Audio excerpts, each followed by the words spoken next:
Capítulo Amós y el guante azul. Lunes 14 de marzo, año 29 de nuestra era, fue otra jornada asombrosa. La presión de la gente a las puertas del caserón de los Zebedeos se hizo tan insostenible que Jesús y los íntimos tuvieron que huir nuevamente. El gentío, desesperado, golpeaba el portalón día y noche. Era imposible dormir o dar un paso fuera de la residencia. Los enfermos se echaban encima de cualquiera que entrara o saliera de la casa. No importaba quién fuera. Salomé, la dueña, estaba desesperada. La situación, como digo, llegó a límites peligrosos. Huimos en la noche y, siguiendo la estratagema ideada por Andrés, los carros abandonarían el caserón por la puerta principal y el maestro y los discípulos escaparían. Al mismo tiempo por las escaleras que daban a la playa, y así fue, y corrimos durante 1 kilómetro siempre hacia el sur y siguiendo la línea de la costa. Al amanecer nos detuvimos a cosa de 6 kilómetros de Saidán. El truco dio resultado. Nadie nos seguía. En los carros se hallaban las mujeres con Susana y la de Magdala a las riendas. Fue entonces cuando Felipe, tratando de animar al abatido grupo, propuso trepar por aquel acantilado. Era un cortado rojo que caía sobre el camino. El último gritó: «Fregarán los platos durante 1 semana». Todos aceptaron y salieron a la carrera, rumbo a la cima. Jesús fue de los primeros. Me quedé abajo en la compañía de Bartolomé, el oso de Caná. Su pierna no estaba para bromas y ascendimos despacio, conversando. Acepté la situación. Lo mío era la cocina. Y perder. Al llegar a lo alto encontramos una meseta calcárea, pelada y abandonada de la mano de Dios. Después supe que alcanzaba los 93 metros de altura sobre el nivel del Yam. Al fondo, en un talud, se distinguían varias cuevas, conté 6, se hallaban habitadas en cierto modo. Era el cementerio de Gerasa, la ciudad que se distinguía hacia el sur a cosa de 1 kilómetro y muy cerca de la Decápolis. Habíamos transitado por ella en varias oportunidades. La zona, según me explicaron, aún siendo Galilea, era territorio pagano. Lo habitaban sirios y fenicios, fundamentalmente. Se dedicaban a la agricultura y sobre todo a la cría de cerdos. Las granjas se contaban por decenas. El oso y yo tuvimos que soportar más de 1 y más de 2 bromas, a cuenta de nuestra tardanza. Según los discípulos, ya éramos novios. Y en esas estábamos, sentados en la dura roca y saboreando el pan con miel que acababa de repartir el infatigable Felipe, cuando vimos aparecer a un hombre joven. Salió de una de las grutas y se acercó dando grandes saltos y chillidos. Los íntimos lo reconocieron. Lo conocía todo el mundo en aquella zona del Yam. Hablaron de un vecino de Gerasa, loco desde la infancia. Se aproximó sin dejar de gritar. De vez en cuando saltaba de roca en roca. Tenía los ojos espantados y enrojecidos, los cabellos sucios y enredados. Llegaban a la cintura exactamente igual que la barba. La piel casi negra, parecía hule. Se vestía con un taparrapo negro y deshilachado, con un largo pene al aire. Al acercarse los íntimos lo invitaron a que se alejara y de malas formas. Decía oír voces en su cabeza, voces que le obligaban a golpearse con las piedras o correr sin descanso durante días, hasta que caía rendido. Según mis informantes, aquel joven podía tener unos 20 años. Se pasaba los días y las noches aullando por las calles de Gerasa o golpeándose la cabeza contra las puertas y los muros. La situación se hizo tan molesta que los vecinos, de mutuo acuerdo, lo encadenaron, pero consiguió quebrar los hierros y escapó al cementerio. Ahí vivía en las cuevas, atemorizando a cuantos pasaban por el lugar. Según Felipe, Amós, ese era su nombre, pasaba por periodos de cierta calma, y se le veía deambular por Nahum. La gente se apiadaba de él y le suministraba comida. Alguna vez lo vieron sentado y pensativo escuchando las enseñanzas del maestro. El caso es que el demente hizo caso omiso de las recomendaciones de los íntimos para que se alejara y de un salto se plantó al frente a Jesús. Los zebedeos se alzaron y avanzaron hacia el joven, pero el rabí hizo un gesto con la mano izquierda para que siguieran en su sitio. «Es peligroso», susurré a Felipe, y el intendente se encogió de hombros al tiempo que comentaba: «Depende». El tal Amós entonces cayó a los pies del maestro y gritó: «Yo te conozco. Estoy poseído por muchos demonios y te imploro que no me castigues». Y volvieron las risotadas. En aquel tiempo, como ya indicó Jasón en sus diarios, los hebreos estaban convencidos de la constante intervención de los diablos en sus vidas. Eran los responsables de infinidad de enfermedades y especialmente de la locura. Los ruas o espíritus maléficos habían sido importados de Babilonia durante el destierro, casi 600 años antes de Cristo. Era además los causantes de los incendios, de las malas cosechas, del granizo, de las inundaciones y de los adulterios de sus mujeres. Algunas escuelas rabínicas habían formulado diferentes hipótesis sobre el origen de estos ruas. Unos aseguraban que procedían del alma pecadora de Adán, otros lo identificaban con los ángeles caídos, algunos hablaban de los espíritus que sobrevivieron al diluvio. En fin, un desastre. Llegué a conocer incluso a una sociedad que vigilaba a los endemoniados. Los poseídos habitaban en las ruinas, en las cuevas y en los cementerios, y para conjurarlos los caminantes portaban grandes y ostentosos talismanes. Juan Zebedeo terminó agarrándolo a loco por los largos cabellos y lo arrastró, obligándole a separarse del Galileo. El muchacho gritó con desesperación y pateó al Zebedeo. Jesús entonces, en tono severo, reprendió a Juanito y permitió que Amós volviera a sus pies. El Galileo tomó su ración de pan y miel y se la entregó al demente.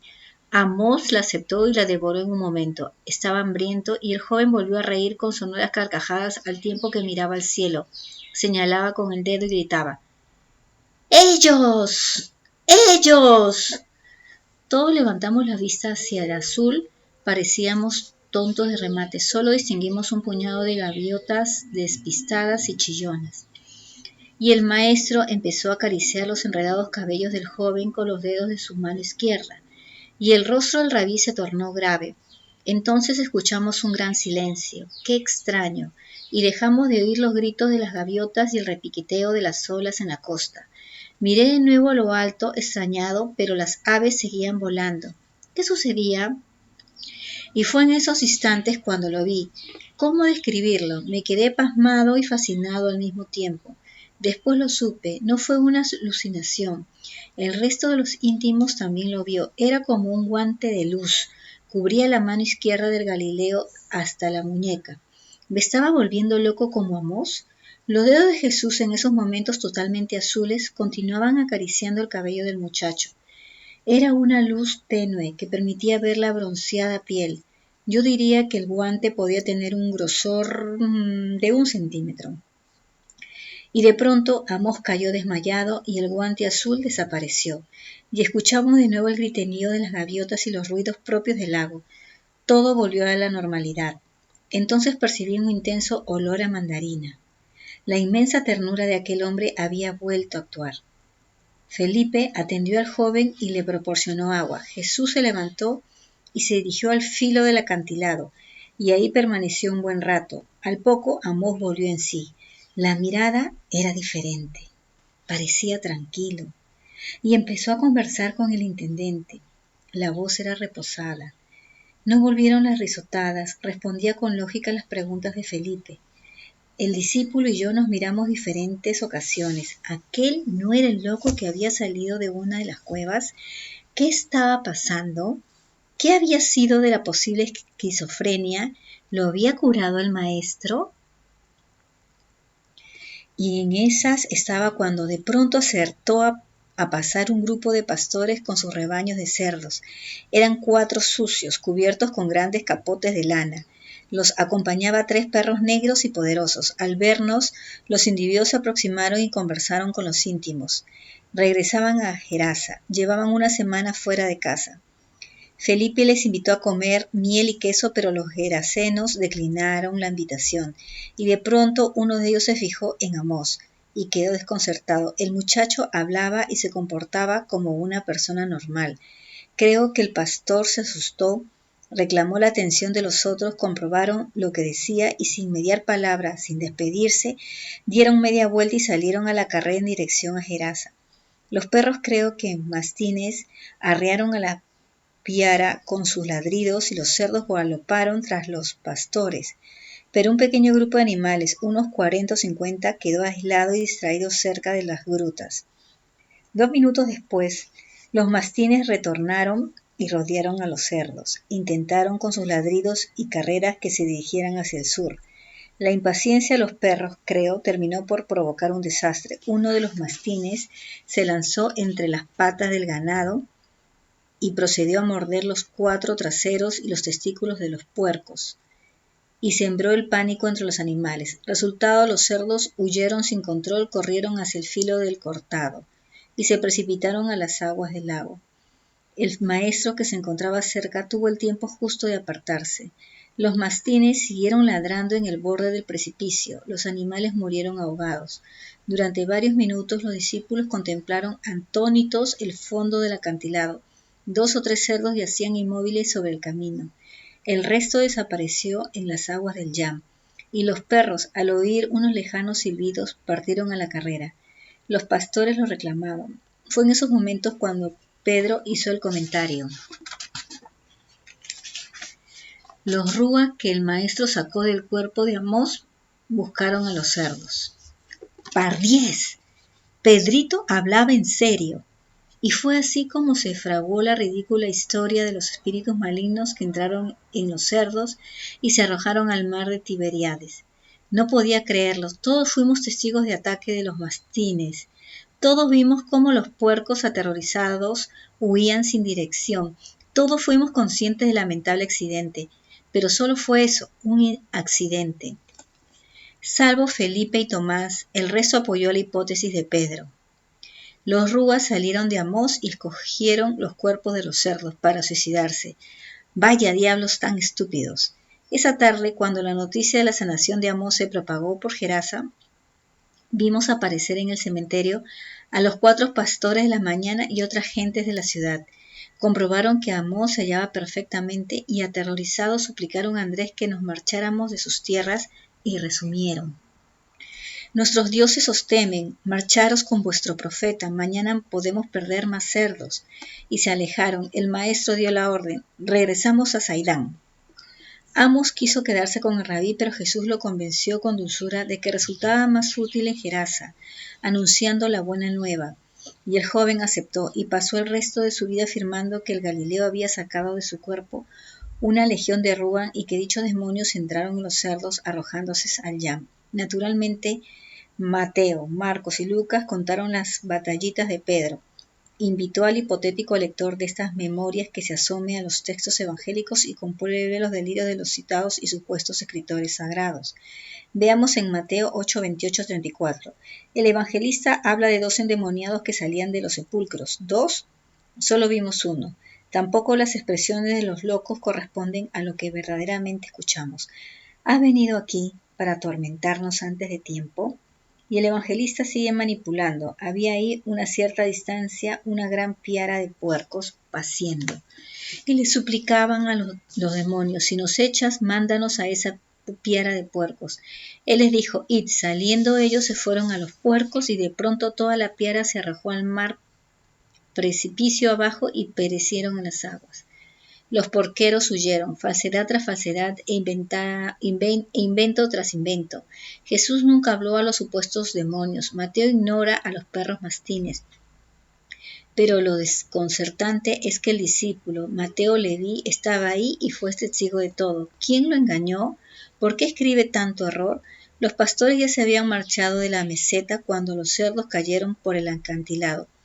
¿Por qué dice que huyeron? Marcos, que copia a Mateo, no sale mejor parado. En su Evangelio 5, 1-20 asegura también que Jesús se dirigió a los espíritus malignos que se hallaban en el interior del poseso. Aquí solo era uno, y le dice: espíritu inmundo, sal de este hombre. y le preguntó ¿cuál es tu nombre? Le contesta, mi nombre es Legión, porque somos muchos, asombroso y triste. Nada de esto fue cierto. La credibilidad de los evangelistas siguió por los suelos, pero la audacia de Marcos no conoce límites y asegura que la piedra de cerros estaba compuesto por unos 2000. ¡Par 10! Solo conté 40 o 50. Obviamente se nota la mano de Pedrito, tal y como sucediera con la no menos supuesta tempestad calmada. Y por supuesto, no regresamos en barca, lo hicimos a pie. Saidán estaba muy cerca, y Lucas, que copió a los anteriores, cayó en las mismas falsedades. Lo dicho, una catástrofe. Capítulo Los tres círculos. Yo diría que el martes 15 de marzo del año 29 de nuestra era, el maestro inauguró una nueva etapa de su vida pública o de predicación. Veamos si soy capaz de explicarme. Ese día, hacia la quinta, 11 de la mañana, Felipe llamó a la puerta de la casita y avisó. Algo le sucede al rabí. Lo vimos desde el caserón de los Zebedeos, permanecía solo y sentado en el interior de una barca varada. Se hallaba frente a la quinta piedra de amarre. Nos preocupó al principio, dudamos. ¿Deberíamos bajar y preguntar? Pedro finalmente tiró del grupo y caminamos por la arena hasta la lancha en cuestión. Al vernos, el Galileo sonrió brevemente y noté cómo la tristeza lo envolvía. Imaginé que echaba de menos a Sal. Los cabellos del rabí oscilaban con la brisa. Los ojos color miel no tenían vida. Estaban apagados. Tenía las largas manos juntas con los dedos entrelazados. Pensé incluso que podía estar enfermo. Él me miró, adivinó mis pensamientos, ¿cómo lo hacía? Y exclamó con dulzura. Solo quería estar solo. Demasiado tarde. En eso vimos llegar gente y volvieron las súplicas y los enfermos en parihuelas y los curiosos y los pícaros vendiendo comida y sandalias a buen precio, lo de siempre. Hacia la sexta, mediodía, más de 500 personas rodeaban la lancha en la que se encontraba el Galileo. Todos clamaban, gemían y alzaban las manos hacia el Hijo del Hombre. Los íntimos no sabían qué hacer. La tabá se situó frente a la embarcación y trató de proteger al rabí. Pedro, confuso, preguntó a Jesús si deseaba que él hablara a la gente, pero el maestro, alzándose, dijo que no, y manifestó con cierto cansancio: yo les contaré una historia. Y empezó a contar un cuento. Fue así como estrenó el tiempo de las parábolas. En aquellos meses oí decenas, todas profundas, algunas divertidas, otras misteriosas. Jesús era un excelente contador de cuentos y arrancó con la parábola del sembrador. Un sembrador salió al campo y sucedió que al lanzar la semilla, algunas cayeron en el camino. Fueron pisadas y devoradas por los pájaros. Otras semillas fueron a parar entre rocas. Allí había poca tierra. La semilla brotó, pero fue quemada por el sol. Otras cayeron entre espinos. Crecieron, pero las espinas ahogaron la planta. Pero parte de las semillas quedó enterrada en buena tierra y dio fruto, 30, 70 y hasta 100 granos por espiga. Al terminar de hablar, la gente estaba absorta, imaginando al sembrador y a las semillas, y Jesús cerró la parábola con una frase que empezaba a ser habitual en sus prédicas. El que tenga oídos, que oiga. Esa noche, tras la cena, regresamos a la playa. La temperatura era agradable. Felipe y los gemelos prendieron un fuego y los 12 se sentaron alrededor de las llamas. Las mujeres se quedaron en Saidán, orden de Andrés, y surgió un atractivo diálogo. Maestro, me interesó, Mateo le di. ¿Por qué habláis en parábolas? La gente no entiende. La respuesta del maestro me dejó perplejo. Lo hago para confundir a los que tratan de perdernos. De esta manera verán sin ver y escucharán sin oír. Permanecimos en silencio intentando arañar las enigmáticas palabras. No lo conseguí, y prosiguió. En verdad os digo que me ajusto a la ley del Espíritu Infinito. Al que tiene se le dará más, pero al que no tiene se le quitará lo poco que tiene. y caímos en otra profunda reflexión. El fuego iluminó el rostro del Hijo del Hombre como si supiera de la trascendencia de sus palabras. Pero, maestro, interrumpió Tomás, no comprendo. Está el Padre Azul, está el Hijo Eterno, que no eres tú, y ahora aparece el Espíritu Infinito. Me cuesta entender, ¿qué o quién es el Espíritu Infinito? Jesús dudó. El hombre, Dios trataba de hacer comprensible para unas mentes finitas la inmensidad y el misterio de unas criaturas no finitas. Vano intento. Y buscó las palabras, pero no las encontró. El fuego lo animó y también las 8000 estrellas que nos contemplaban. Entonces se levantó, buscó una de las estacas destinadas a la hoguera y dibujó algo en la arena de la playa. Todos nos asomamos, intrigados. Vi 3 círculos entrelazados. Señaló el del centro e intentó explicar. Imaginad al Padre Azul. Es el origen y el centro de todo, lo creado y lo que está por crear.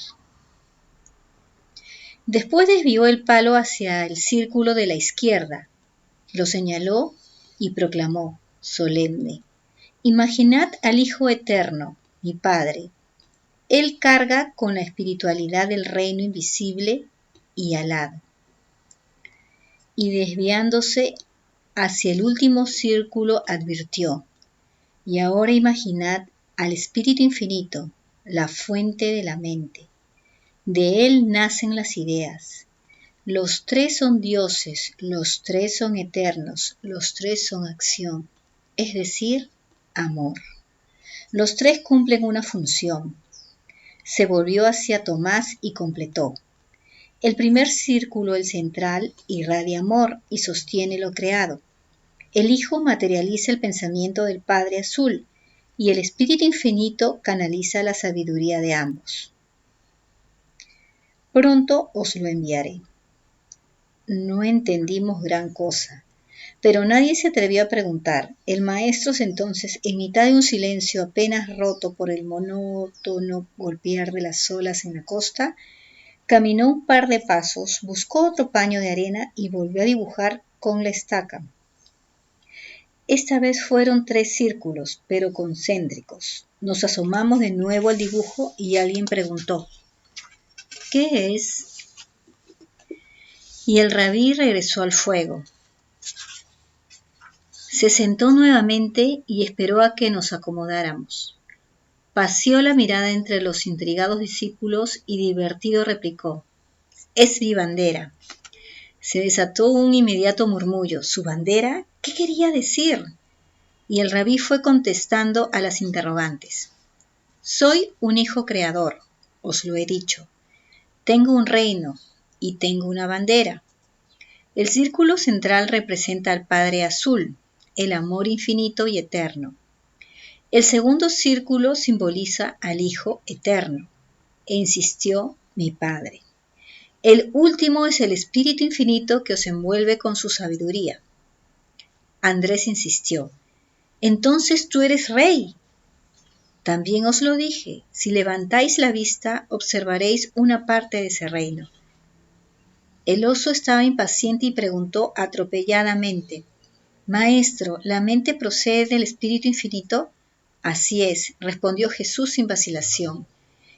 ¿Y la mujer tiene mente? Quiso saber el incrédulo Tomás. Todos rieron la respuesta gracia, y más depurada que la vuestra, zanjó el Galileo. Se levantaron murmullos de desaprobación y el Iscariote intervino: cosa rara. Los animales piensan, no como vosotros, pero piensan. ¿Cómo es la mente del Padre Azul?, preguntó el inquieto Bartolomé. Jesús movió la cabeza negativamente. Comprendí que se hallaba de nuevo frente al callejón sin salida de las palabras, pero lo intentó. Amorosa. Con eso es suficiente. Por el momento, cuando pases al otro lado, y me miró, irás descubriendo los maravillosos e imaginables atributos de esta mente prodigiosa. Ahora no tengo palabras, la verdad se me escurre como el agua entre los dedos. Confía. Dice Señor, terció el celota, que las ideas no son nuestras y que proceden del Espíritu Infinito. El maestro asintió en silencio, y el guerrillero prosiguió: ¿Y qué dices sobre las malas ideas? ¿Proceden también de ese Dios? Las malas ideas, aclaró el rabí, fueron buenas en un principio. Es la voluntad humana la que las pervierte. Es el hombre que las retuerce, lo bueno, lo saludable y lo bello. Mensaje recibido.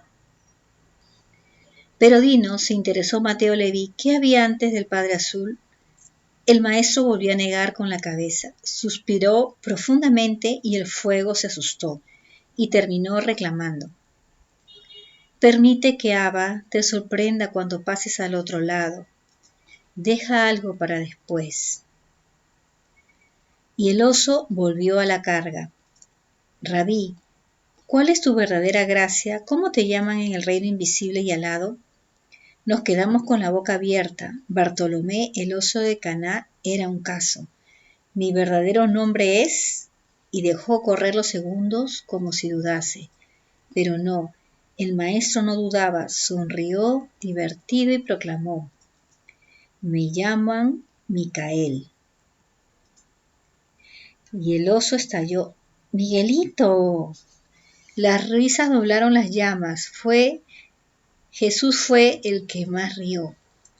A Felipe se le soltaron las lágrimas. Pasados unos minutos, Pedro recuperó el asunto de las parábolas. Has hablado de un sembrador, manifestó. ¿Cómo tenemos que interpretar esa parábola? Jesús fue sincero y enigmático. No conviene que los enemigos conozcan la verdad. Al enseñar, pensad siempre en la gente que tenéis delante. Muchos no saben de qué habláis. Procurad que vuestra luz brille, pero no para los malvados. Y respondió a la pregunta concreta de Pedro. La parábola del sembrador está hablando de una revisión de mi trabajo y de lo que sucederá en el mundo hasta que yo regrese. Hizo otra pausa y añadió: detrás de la gran roca. Me buscó con la mirada y su rostro se ensombreció. Creí entender. ¿Pero por qué tienes que marcharte?, preguntó Juan Zebedeo. El rabí lo miró con benevolencia y replicó: debo volver al reino invisible y tomar posesión de lo que es mío. No entendieron, no entendimos. Y procedió a contar otra versión de la parábola del sembrador. El reino de los cielos es semejante también a un hombre que lanza semillas sobre la tierra, y la semilla creció. Primero surgió una hoja, después la espiga, y finalmente el grano. Él no sabía cómo ocurría aquel prodigio, cómo de una semilla nace 30 o 100 granos, y cuando el grano estuvo maduro, echó mano de la hoz y recogió la cosecha. Y Jesús concluyó: el que tenga oídos, que oiga. Las 8000 estrellas como nosotros no querían irse.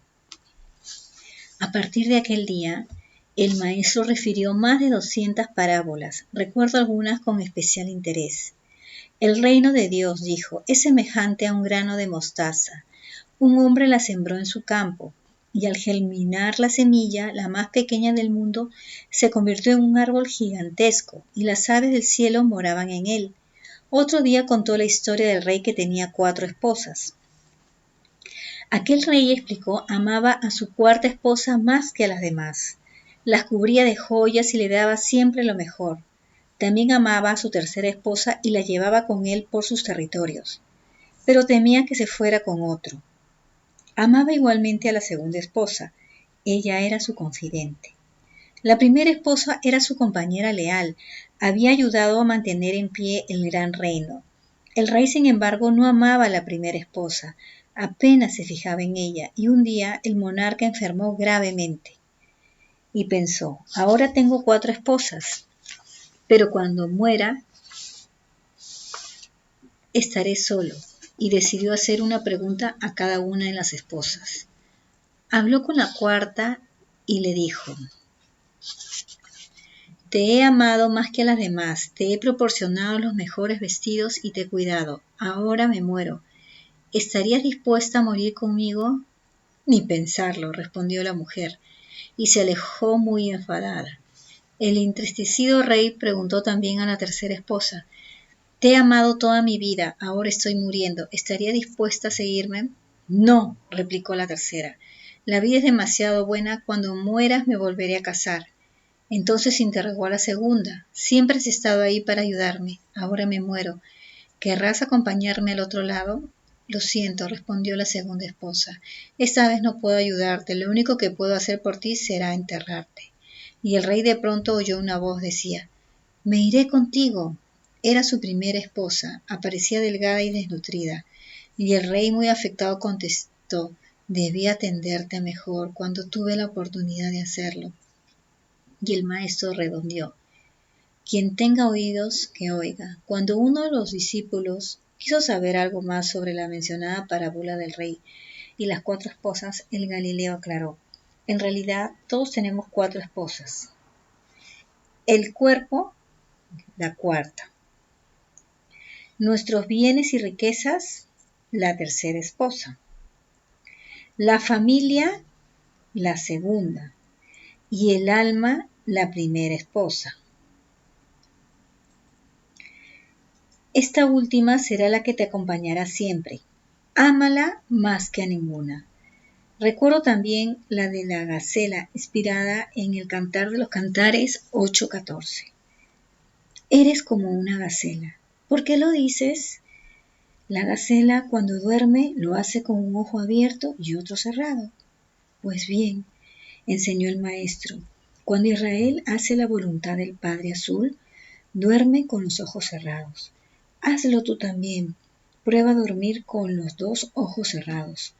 Ponte en las rodillas de Abba. En otra ocasión, el Hijo del Hombre habló de las malas hierbas y dijo: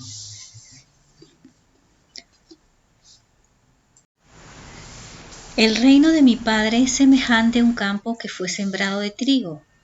Pero mientras el amo dormía, llegaron sus enemigos y sembraron malas hierbas.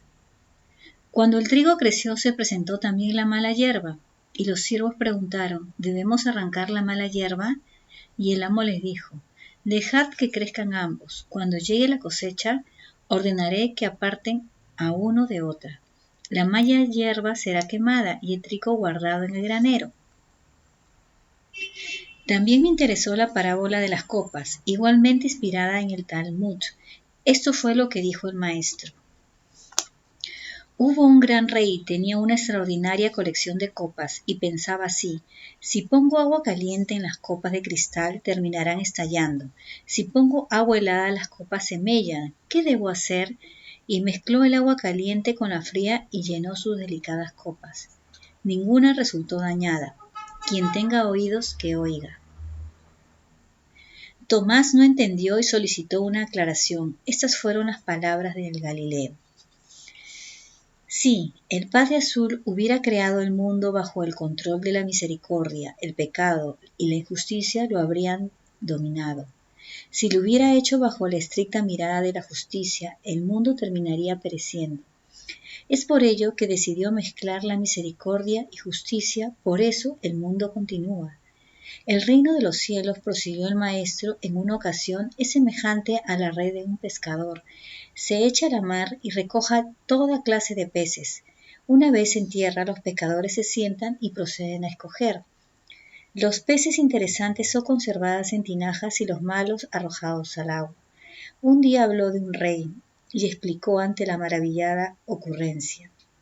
Aquel rey tenía un campo y quiso entregárselo a los agricultores para que lo labraran. Llamó a uno y le preguntó: ¿Quieres ocuparte de este campo? Pero el hombre se negó, argumentando que el trabajo era muy duro. Y por ahí fueron pasando otros labradores. Todos rehusaron el trabajo y con idénticas palabras. Llamó por último a un quinto felá y le hizo la misma pregunta, y el agricultor respondió que sí, que tomaba el trabajo, recibió el campo, pero no lo labró. Y el rabí preguntó al gentío: ¿qué debería hacer el rey? ¿Debería enojarse contra el quinto labrador o contra los 4 primeros? Las preguntas quedaron en el aire y cada cual sacó sus propias conclusiones si pudo. Un rey tenía un jardín. Planteó Jesús ese mismo día y empleó a 2 jardineros, Uno se dedicó a plantar árboles, pero terminaba cortándolos. El otro simplemente descansaba todo el tiempo. ¿Qué debería hacer ese rey? Alguien entre la multitud gritó: «Castigad al primero como dice Isaías», y el maestro replicó: «El Padre Azul no castigaría a ninguno de los dos. Dios no está para premiar o castigar, está para algo más importante», y remató ante la sorpresa de la gente: «El que tenga oídos, que oiga». Casi todas las parábolas hacían alusión al reino invisible y alado. El reino de Abba aseguró que es semejante a un mercader que busca perlas finas y de gran belleza, y un día encuentra una de enorme valor. ¿Qué hace el mercader? Vende todo lo que tiene y compra la hermosa perla. Otra mañana, junto al Yan, habló así: un rey tenía un campo y contrató a varios felá campesinos para que cultivaran el jardín, y el rey se escondió para ver cómo trabajaban. Cuando terminó el trabajo, los fue llamando y preguntó: «¿Bajo qué árbol trabajaste tú?». Y él respondió: «Bajo este». Era un pimiento. Y el rey abonó la paga del felá, un denario. Y llegó el segundo: «¿Bajo qué árbol trabajaste tú?», preguntó el rey. «Bajo este». Era un árbol de las flores blancas, y el rey abonó un denario y medio. Llegó el siguiente y el rey preguntó lo mismo. El felá dijo que había trabajado bajo un olivo y recibió 2 denarios. Los campesinos entonces protestaron: «¿Por qué no nos dijiste que cada árbol tiene una paga distinta?». Y el rey contestó: «Si lo hubiera dicho, nadie habría trabajado». En otra oportunidad, el maestro contó la parábola del tesoro. El reino invisible y alado, dijo, es como un tesoro enterrado. El felá que trabaja la tierra da con él y feliz. Vende cuando tiene para poder comprar el terreno y quedarse con el tesoro. Pero la multitud no comprendió. Una mañana en el puerto de Nahum pronunció las siguientes palabras: «Érase una vez una zorra, contemplaba cada día un hermoso huerto repleto de uvas, pero estaba muy gorda y no podía colarse por ningún resquicio de la cerca. Decidió no comer en 3 días con el fin de adelgazar, y así fue. La zorra pudo entrar en el viñedo y comió cuanto pudo. De repente fue descubierta por los dueños y el animal corrió tratando de huir por la cerca, pero había comido tanto que volvió a engordar y no pudo escapar, y tuvo que esconderse y ayunar. Al cabo de 3 días pudo salir de la propiedad». En esta ocasión el rabí comentó: «He aquí la situación del hombre ante el mundo. Piensa que es el amo de todo hasta que un día, derrotado, se da cuenta de que no tiene nada». El Galileo se refirió también a la levadura y la comparó con el reino invisible de su Padre Azul. Al mezclarla con la harina, la masa sube y proporciona un alimento delicioso, pero tampoco entendieron. En cierta ocasión, un fariseo preguntó a Jesús: «Maestro, ¿con qué pueden compararse las palabras de la ley?». Y el Galileo replicó con la siguiente imagen: «Las palabras de la ley son el fuego. Si el hombre se acerca mucho, se quema, pero si se aleja demasiado, termina helándose. Pues bien, en verdad os digo que el verdadero fuego, el que no quema ni hiela, es hacer la voluntad de Abba. Y os diré más: todos los hijos de Dios llevan impresa en su mente una parte del magnífico Padre Azul». No le creyeron y lo llamaron blasfemo una vez más. Una tarde, otro de aquellos odiosos santos y separados fariseos formuló la siguiente pregunta trampa: «Rabí, ¿cuántas clases de hombres hay?». Y Jesús, conociendo el veneno que anidaba en su corazón, respondió: «Sé de 3 clases de nueces: la de cáscara blanda, la de cáscara media y la de cáscara de piedra. La primera se abre sola, la segunda exige un poco de esfuerzo, la última resulta difícil de abrir». Miró a su interlocutor y sonrió pícaro y preguntó: «¿Has comprendido?». El fariseo movió la cabeza negativamente y Jesús accedió a redondear las parábolas. «Los hombres son como las nueces, muchos dan caridad sin que se la pidan. Esos son los de cáscara blanda, a otros hay que rogarles varias veces, son los de cáscara difícil. Por último tenemos a los de cáscara de piedra, casi nunca abren voluntariamente su corazón». Alguien preguntó sobre la muerte y el maestro, haciéndose eco de Eclesiastés 7:1, respondió: «Dicho está, la muerte es mejor recibida que el nacimiento. Esto es semejante a 2 barcos, uno que se va del puerto y otro que regresa. La gente debe alegrarse por el que se va o por el que llega. El hombre sabio dirá por el que llega a puerto. En verdad os digo que es lo contrario. El verdaderamente feliz es el que muere, el que se va, el que regresa a casa. Quien tenga oídos, que oiga. Y en la playa de Saidán escuché la siguiente parábola. Un rey tenía una hija muy hermosa y hacía oración para que Dios le concediera un hombre digno de ella. Un día Dios le habló en sueños. El marido de tu hija será un joven pobre, nacido entre los más pobres de tu reino. Y el rey meditó y se dijo, voy a ver si lo que dice Dios es cierto. Y mandó construir un palacio en mitad de una isla lejana y lo cercó con murallas, y ahí llevó a su hija como una corte de siervos. Le dejó provisiones para un año y cerró la puerta del palacio, y se llevó la única llave. Y sucedió que un joven apuesto pero muy pobre se perdió en la noche. Encontró los restos de un toro muerto y se cobijó entre los huesos, y se quedó dormido. Entonces apareció una enorme águila y empezó a comer los restos del animal. Así fue como encontró al joven, lo atrapó y se lo llevó volando hasta los tejados del palacio de la hija del rey. Al día siguiente la muchacha subió a la azotea y descubrió al joven. Mandó que lo lavaran, lo vistieran y quedó enamorada de él. Hablaron y la joven comprobó que era un hombre bueno e inteligente. Cuando el rey retornó al palacio, comprobó que su hija tenía marido y que era un hombre pobre tal y como le había anunciado Dios en aquel sueño. El rey entonces exclamó, bendito sea el Señor que hace su voluntad. Y el rabí solicitó, buscad siempre la perla de los sueños.